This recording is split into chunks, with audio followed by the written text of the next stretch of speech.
The 11 Bang Bang Reload show starts now. Well, hello, everybody out there. Welcome to the 11 Bang Bang Reload show. This is a very special panel we have tonight of gun channels, and we're here to talk about Single Action Army Safe Handling 101, and a little bit of history, movie set shootings, and on, and you know what.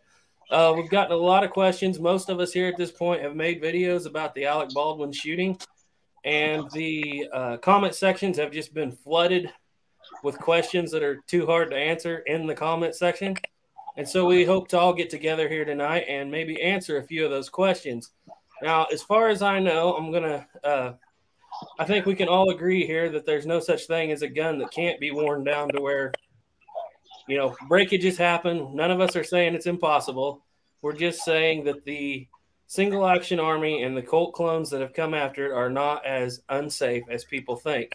And I'm going to introduce the people here. Over here to my right, we have the Wild Snapper. What he does is he handles and has made several videos on this subject with original Colts. On his right over there, we have Alec Baldwin, a.k.a. Squibload. And he has a lot of Colt cap and ball knowledge and Remington and Lamat and that kind of thing for cap and ball revolvers. Down on the bottom here below me, we have Dustin Weiniger of the Guns of the West channel. He just put out an excellent video today where he is using what I understand to be the exact replica of the one that was used in that shooting. And over there to his right, we have Santee, who has been on many film sets and probably knows some of the SAG rules and things like that go into it. And over here on the bottom corner, far right, we have Duke from Duke Frazier Productions, who has made many, many videos and has a lot of experience and historical knowledge on the Colt Single Action Army revolver. All right, I'm going to start this off because there's two things that come up in all my comment sections, guys. And that is people not understanding the difference between what's going on here and the cowboy load 4 and not 5. And I'm going to throw that down to Dustin because I'm pretty sure he's had about as many comments as anybody on that. Yeah, I have. And I think a lot of people are misunderstanding because in fact, just today, I watched a video on a channel, and I apologize, I can't remember the name of it. It was a huge channel. It was like 577,000 subscribers. And they were talking about the Alec Baldwin incident, and I just clicked on it because I saw Alec Baldwin's face, and it's a hot topic. And maybe a little more than halfway through, all of a sudden I see footage from my channel that they were using to demonstrate that how the mechanism works for Single Action Army, which I appreciate. They gave a little credit and everything, but I think they misunderstood what I was saying. They were showing a video I did on how you can set it off by hitting the hammer, and so that's why we do the cowboy load. That's kind of a different thing from what we're talking about with Alec Baldwin. Is that where you were going with that? Yes. And I mean, I wanted to ask Plowboy especially because he has some strong thoughts on it, but he's not here tonight. He had a family emergency come up. He may be popping in, but if he doesn't, we'll understand. But Snapper, you found some interesting historical documentation on the load 5. Now, I'm not saying you shouldn't load 6 or 5. We all do. Okay, so tell us about that. All of Colt's paperwork from 1873 until 1941 for all the original first gens say to load 6 and use the safety notch. That was against everything that we've all learned and been told this whole time. And I'm still lost on that. I don't even know what to think about it. To me, the whole conversation of 5 versus 6 isn't that relevant because I usually shoot at a range. I'm not an everyday carry kind of person with a Single Action Army. But looking at the system and the way it lines up, a lot of people think that the trigger, it's a really thin piece and then your safety notch is thin piece. But the way they hit each other vertically. And I think it's a lot stronger than people give it credit for. But at the end of the day, what do you feel safe doing? If you feel safe, doing 5, do it. If you feel safe doing 6 and you're a little bit of a risk taker, do it. But if there's consequences, just take responsibility for actions that, could happen. Can I add one thing to the whole load 5 thing? Yeah. Just because this might apply to some other people out there. I've got a little touch of OCD, and 5 divides equally into a box of ammo. Just saying. Exactly. That's exactly. I think That's a really good point. Everybody on this panel probably loads 5, and we will always say you should load 5. But he actually found the pictures of the advertisements from the 1940s saying it's safe to load 6. We are only going to load 5. I know all of us are, but we're just saying that goes to show that the gun is not as unsafe as a lot of people think, even on the There were a lot of gunfighters in the Old West, and there's documentation of gunfights that happened, shootouts that happened, where you count the number of bullets and you think, well, there's a couple of those guys that didn't have 5 in there; they had 6. And I think that the rule of thumb in the historical thing is, listen, I'm getting ready to go into something that is going to, I need that extra bullet, so I'm going to put it in there. It seems to me foolish that you wouldn't do that because you're afraid that your gun's going to fall on the hammer and fire a round off. You might want that extra round to fire at that bad guy who's coming at you. So, absolutely, I think it just depends on the situation that you're in. Whether you load 5 or 6. But yes, you're right, Garrett. I think nowadays we should load 5 just to be on the safe side. And like Wild Snapper said too, most of us are not going to carry a single action army in 2021 for self-defense. My everyday carry is a Glock 19, and I carry with a round in the chamber, and it's totally different design. And I think 999 times out of 1,000, if you carried a single action army with 6 in it, you're going to be just fine.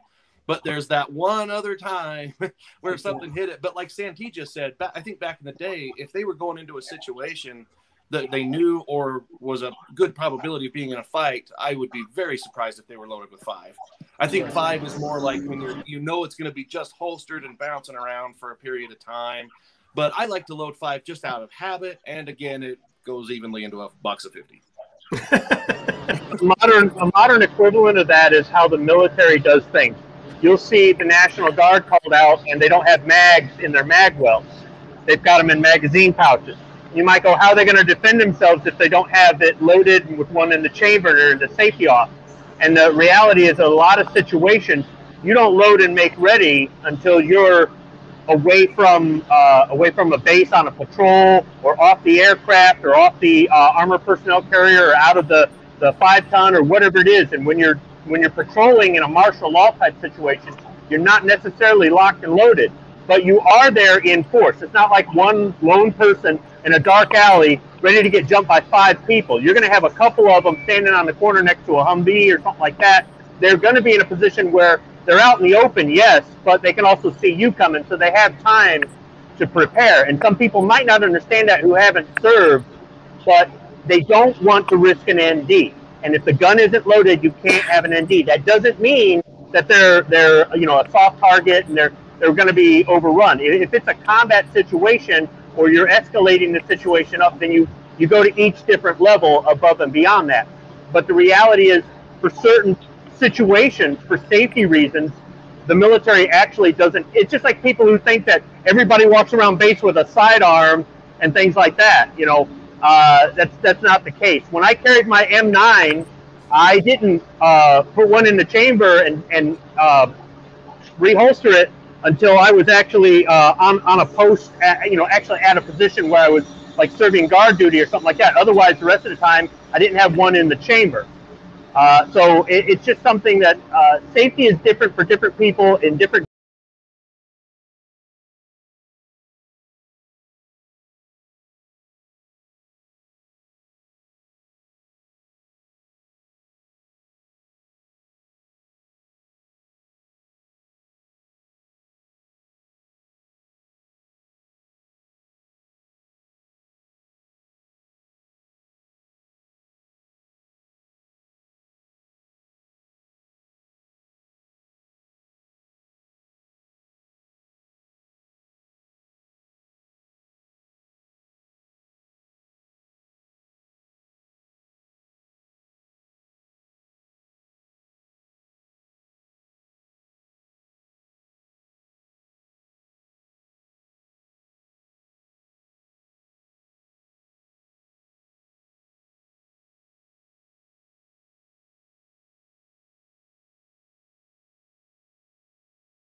go off unless your finger is on the trigger. Right. And that brings me to another comment that we've had a lot of people not understanding the difference between 4-click hammer, floating firing pin, and transfer bar safety.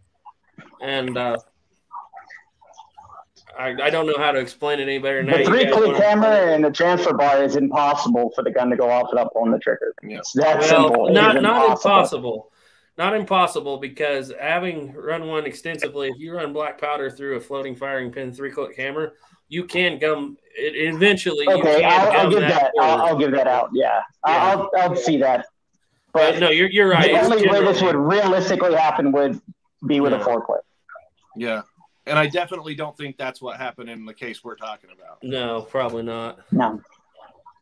And by the way, Dustin, your Pieta single action Army, the front. Oh, that is. You actually have my most favorite gun on YouTube. That is a replica. I don't know where you got that thing, but it is gorgeous. Because most of them have the the little spring-loaded pin to get the pin out of there. But I looked and looked and looked, and I finally had Sportsman's Warehouse special order one with the historically correct screw for the early Colt. But when I got this one, like the black powder frame Colt, did it have? I can't see. Does that got the big screw head on it? Yeah, it's got the small screw head. Oh, okay. Yeah, mine came with the big screw head with the grip, so you can undo it with your fingers. And I appreciate the convenience, but I called Cimarron and I said that's not what I wanted. I want historically correct, and they didn't charge me a dime. They just sent me the right screw out. Didn't even charge for shipping. So now this is an original Colt. It's not a replica. But yeah, yours is by far my favorite. I actually been looking for ones like yours because you also ended up with a really nice hammer that wasn't laser etched. It's the stamp. Yeah. And it's a beautiful gun. Yeah, you have a good eye. I wanted to throw something over to Duke there. He is, since we were talking about there's basically 3 different types of action. Then you have your Heritage, which is kind of a Frankenstein of all of them. It's got the 4-click hammer and it does have 4-click hammer, right, Dustin? Yeah. I have one that has the transfer bar by accident. What? I have one with a 5-click hammer by accident. Oh, yeah? But yeah, the Heritage is a 4-click design. But you know what? People can say what they want. I love those little guns. They're so much fun. I agree. That was my son's very first pistol was a Heritage Rough Rider. Yeah, they're so much fun. They're great. They're a lot of fun. But I wanted to throw this over to Duke because he is adamantly against 3-click hammers. Okay. And I want to get your thoughts on that. Why you think the 4-click hammer, because we are talking about original single action armies being safe to handle. Why do you think that is so much better than the 3-click hammer? Oh, because it's more historically accurate. That's really what it comes down to. The only 3-click hammer I accept is what comes on the Navy frame or any other black powder frame revolvers. But I mean, if you're just buying one for just going to the shooting range, get whatever you want. The big concerns I had when they first come out is I know guys that shoot cowboy action and they tried them, and initially they had problems with them having light primer strikes because there was too much play in the firing pin, or binding up, and then they're fixed firing pin anyway. After they get so much use, they'd bind up. But yeah, from a purist living historian, no 3-click. It's got to be 4. They look good. My very first Uberti was a 3-click, and I hated it so much that I actually welded in the area that's missing and added that. And TIG welded it and cut it out, added it, everything. I have a lathe and a mill, and I was like, I want the 4 clicks. And I didn't even realize when I bought it that it was a 3-click hammer. They wouldn't even let you cock it in the store. But when I realized it was a 3-click hammer, that was new. It obviously would have been easier to just go buy a hammer, but if you got the toys, might as well use them. You can tell by looking at the trigger and where the trigger sets in the trigger guard when the hammer's down. Yeah, they're like farther forward, like halfway in the middle. Yeah. And you can tell if it's because if the hammer's forward, it's either a transfer bar or it's a 3-click. Whereas on these, they sit far enough back, that's when you can tell that they're 4-click. I don't know if I'm spoiling anything, but we actually have a collaboration video between us and the Snapper coming out on the 3 action types. Oh, so cool. Anybody in the chat be watching it is pretty detailed. Cool. At least what I've seen. Perfect timing. Timing as well. We started that before all this craziness started. But yeah, Americans down here. I wanted to get him on tonight, but it didn't work out. But he says the finger should never be in the trigger guard unless you are shooting, and I agree with that. According to the article I read, or actually, yeah, one of these articles I read, and once you said it earlier, it could all just be. Mm-hmm. I mean, it's just this is the press, right? That the AD noticed that his finger was not in the trigger guard, and I thought, I'm still with Dustin on this. I'm not sure how the gun fired if it wasn't in there, unless somehow he has really fat fingers and he somehow pulled that trigger while his finger was outside of the trigger guard. He was the producer as well, right? Wasn't he the producer? He's the guy who handed him the gun. Halls. No, I'm talking about David Halls. Because if your boss had that happen, I mean, how many people are actually going to sit there and say that, you know, he actually did something wrong if that's your paycheck? True. That's true. It could very well be something like that. And the amount of people that's come out to bat for this man, I guarantee you there will be people who will run out and say, I didn't see this or I saw this, even if they didn't. Yeah. Well, Dustin brought up in his video today that he might have simply, you know, he might have had his finger on the trigger and just in the moment he didn't remember it, right? He's in so much shock that he didn't remember it. And that's giving him the benefit of the doubt. And I think that's a very objective point of view. But the thing is, he's not going to admit he made a mistake if he knows he made a mistake or he thinks he made a mistake, probably because he said the first person he called was his wife. After that, I'm pretty sure he called his lawyer or his agent. So probably what he was told to do was shut your mouth. That's what lawyers say to do.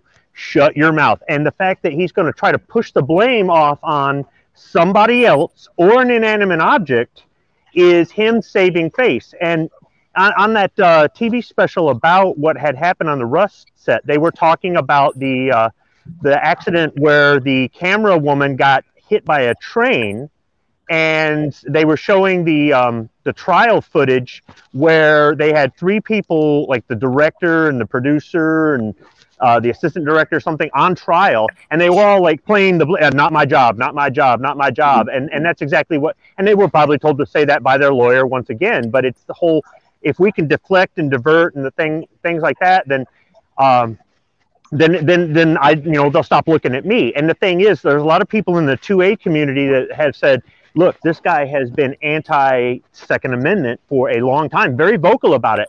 And here he is doing something that none of us do, behaving in an irresponsible manner. And now who's the, you know, now who's the threat? Now who's the danger? Now who's the, and there's a lot of people in the 2A community that are calling for his head, and maybe rightly so. I mean, you know, if New Mexico pursues this as a negligence type thing, I mean,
here because you ain't having them in here. So Right. that was it. But people try to pull stuff like that. How many times on movies, Santee, do they actually – have you ever seen a time where they used a live round to get a reaction out of a can or something? No. Ever? No. Never. Never. No, used they've always used squibs. Sorry, squib, but it's a thing. They've always used squibs to emulate a bullet getting shot. I was shot at with a Gatling gun once inside of a train car, and they had all these little explosive things on the inside of the door that would, they would shoot the blanks, and then they would explode these little things to emulate the bullets going through. But they made us stand way away from all that inside the train car, so it was very safe. And I have never been on one where I have felt like it's an unsafe situation. So not even if they've got a tin can down the yard or down the road 50 yards and nobody's behind it and the director wants the perfect shot, they're still not going to use a live round to get that shot. No, I don't think so. That was, they did that with the Glenn Ford movie called The Fastest Gun. Yes, Fastest Gun Alive, where he shoots the beer bottle or the beer glass as it's falling. Well, there was a guy, and I think it was Red. I can't remember his last name. Red Wing. Ron Wedring, he was a stunt guy and a shooter, and he was standing there with a 22, and he shot the there was a crowd of people there, but they just don't do stuff like that anymore. So no, I mean, it's always, every time I've done it, it's been a squib of some sort. And they don't strap those to your body? Away from the idea of a safety meeting happening before every time of handling, I think that's something that should happen. And just to give kind of a kudos to Santee and the Arizona Ghost Riders, one time I got to have the pleasure of being in one of their little live shows in Superior, Arizona with them. It was actually my character who killed Santee's character. And we did things right. Obviously, Santee's still here, and I'm not lying to ABC. And we did just a little safety meeting beforehand. And all we did, we all kind of huddled in a circle. We took our guns out, pointed at the ground. We each checked our own gun and then handed it to the person next to us. And we each checked that person's gun and then handed them back. So they're double cleared. And it didn't take a minute to do. So it just seems to me like that is the least that should be done on every one of these sets, especially when they're about to be handling a gun, especially when they're, a show where you're shooting each other with blanks or no charge and it's computer or whatever. Just, it takes so little time to just do it every time. Right. Yep. You also have a situation on some of these low budgets where you do have people doing more than one job because that's what's required. You have no offense, but you have a 24-year-old girl as your armorer, and I don't know how much experience she had. I know her dad was an armorer at one point, but it's these situations. There's just, like Dustin said earlier, it's just a lot of complacency, and I think that it could have been done better. That's all. Yeah. Let's go over here to the chat a little bit. Steve Yeager wants to know, how did the bullet go through her abdomen and the director's shoulder? And I'd have to throw that to Santee. He's probably the only one who can answer that. How could they be in that? How could they be? Go ahead. Sorry. I'm sure the director was standing directly behind her or off to her because she was shot into the armpit. Yeah. Okay. So it went through her and then probably into his shoulder. He may be short. I don't know. He may have been sitting down. I don't really know. But I think you guys can tell more about the fact that one bullet can pass through a person. You guys know the velocities better than I do. Oh yeah. 45 Colt. 45 Colt. 45 that Colt bullet is more no likely slouch. going to deflect when it goes through, so it's not going to come straight out. It may have deflected enough that it come back out and hit him in the shoulder. Yeah, and it could have deflected off something inside of her. Yeah, and actually went out there. Change your bullet's direction a little No, bit going through. It doesn't. And not only that, but velocity is one thing, but a lot of times ammo's advertised with velocity. That's not necessarily what makes it too dangerous. A lot depends on what the bullet weighs. There's an old saying: velocity thrills, but energy kills. Exactly. And off the top of my head, I don't know, but what's the average foot-pounds of energy on a 45 Colt? It's pretty high. It's high. That's the same as a 45 ACP. 12? Yeah, so it's plenty to go through, multiple targets, no problem. Yeah. Okay. One thing I remember when I took my concealed carry classes, they showed us the ballistics gelatin blocks because they were saying, we're going to put the whole argument of calibers down right now. And they put the gelatin blocks up there. Each one had been shot with, different calibers. And the most common thing is that every single bullet of every caliber they showed went all the way through 18 inches of ballistics gel. Well, if it goes through 18 inches of ballistics gel, it's going to go through a person. Exactly. And Duke and I have actually talked about this quite a bit. We talk about the Walker as being, the most powerful, and we ooh and all the big power of the Walker.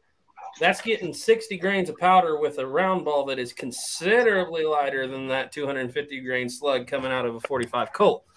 So basically what you're doing is if you load the Walker, you can only get 50 grains if you're loading the conical. Am I wrong, Dustin? I mean, I know you've done both those tests. You don't get a full 60 grain to load with a conical. No, not with a conical. 50 grains is pushing it. That's tight. Yeah. So when you're loading, especially the original Colt Peacemaker load, which is 250 grain bullet and 40 grains of powder, you are pushing just what that Walker's pushing almost. And being compressed in that casing the way it is with the primer going off behind it, I think you're getting Walker pressure out of that gun, or Duke does anyway. He's the one who talked to me about this, but that gun is no slouch. That bullet will go through anything you put in front of it. Was he using a 4 3/4 or 7-inch barrel, 7.5-inch barrel? Do you guys know? I don't remember. I don't know. My assumption is a 4 3/4, just because that's a lot of times Hollywood seems typical movie Hollywood. Yeah. Greetings from Finland. Well, hi, Finland. But anyway, guys, those are some questions I've had. We're going to go a little longer here. I know Dustin can't be too long, he said, but let's go to an hour and 30. We're at an hour 10 right now. You guys give it 20 more minutes? I think I can push that. Yeah, I'll be back right quick. Okay. We were talking about safety notches. I think that the Colt Single Action Army, especially carried on the safety notch or with nothing under the hammer, we've already covered this ground, is just as safe as any other gun. Especially like Dustin can get into it, but more modern guns, especially the ones without safeties, they don't have a very heavy trigger pull nowadays and can be just as dangerous, wouldn't you say? Yeah, I think any gun's dangerous when your finger's on the trigger. There you go, exactly. Yeah, And it's comparable to let's say nobody talks about how dangerous the Winchester 73 is. However, that hammer on that gun works the exact same way with the half cock as the safety and then the full drawn cock, but nobody's ever complained that this gun is unsafe, and that's how people carry it, is with the hammer on safe on the half cock notch. it's I've had quite a few single actions, and I'm not as privy as you guys are to the internal workings and how to do your own gunsmithing or whatnot. But every time I've had a failure on some part in one of my revolvers, the gun just locks up on me, and I don't know which spring that is, but I've never had it where the hammer just freely just flies around like that. Usually the whole gun is just inoperable, like it can't get anything to work other than the loading. It was kind of designed that way. It was actually in a way kind of designed that way to keep the gun from going, like being able to be discharged out of battery, or like a little off to one side or whatnot. Every time I've ever broken something, it would free spin and the trigger would lock, or it would lock and it wouldn't do anything until you took it apart. Right. Yeah. It was a very well-designed firearm. I mean, That was. I think that there's no flaw in this firearm at all, except for what's between somebody's ears. That's the flaw that ends up coming out. We got to remember the thing too. I got this book. Matter of fact, you should get this book, Santi, if you ever want to just learn how to work and play with them. This book is great. It was written by the Colt people, and a lot of people don't know this. It doesn't look at it when you actually have your trigger and your hammer out. You always think that the trigger's farther forward than it really is with those notches, but I'll try to line it up as best as I can. But all the notches, if you look at the trigger coming up to the notches on this video, it's exactly vertical. Exactly vertical. And it was designed that way. And I mean, obviously, I think if you threw this thing against a rock, yeah, you could break it. Yeah. But I actually want to do some drop tests to actually see if we can break one, because I really want to know. He's talking about a controlled environment, not on the bullet. He's talking about seeing what it requires to break the front of the trigger. I have a Cattleman, the old 3-click one that I modified. Okay. And literally, I want to go out and buy a new trigger for it and a hammer, just for testing purposes, and drop it at different heights until it actually breaks. I think you're going to have to race Plowboy if you want to do that snap. Yeah. He's got the same. But I said it first months ago. But I'm sitting right here in the middle of does you it. two. I'm like, I'll just. I really don't care who does it. I just want to see it done. I want to know the truth, how strong it really is. I personally, the engineering that I've learned in my life, building race cars, I think that is perfectly strong enough for